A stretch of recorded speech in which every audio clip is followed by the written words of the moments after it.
All right, so we ended up taking a lot longer on our lab than I intended to. We started it yesterday in our last lesson, and we didn't get accomplished what I wanted to in the time we had left. So today we ended up doing the lab, and I did want to just talk through a few of the things that came up.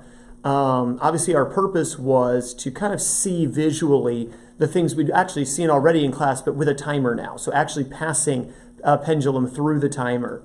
The photo gate, actually dropping the oscillating mass down into the photo gate and back out again.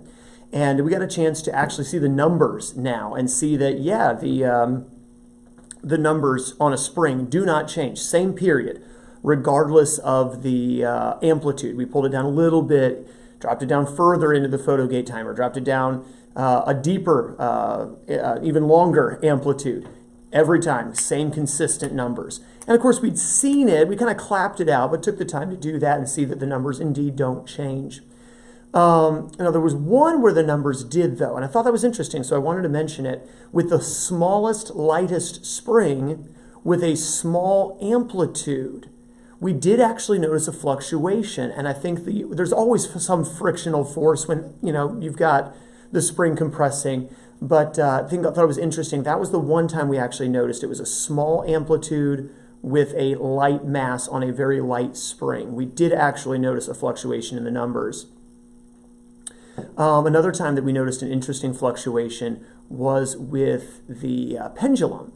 And a couple of things. First of all, now, again, if, Gavin, this doesn't help you being in Japan, but where we are, I'd kind of calculated our value of G just based on some weight tests we'd done with a scale.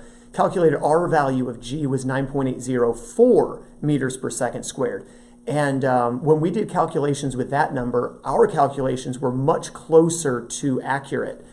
The other thing that was interesting was as we passed the object through the photo gate timer, our numbers were very consistent until we got to the shortest length connector. Then we had a 200-gram mass, which is about an inch wide or so, about 2 centimeters wide. As it passed through the photo gate timer, because it was traveling over such a short distance, it stayed in the beam longer. And the fact that it stayed in the beam longer to trip the detector threw the numbers off. We didn't see that with the greater lengths, but I believe it was a 36 centimeter length, and we noticed that. So what we did was we suspended a tiny mass, which again, mass doesn't affect period of a pendulum, and so we put a small, tiny mass dangling from the larger mass so it wouldn't be in the beam as long, and our numbers got more accurate.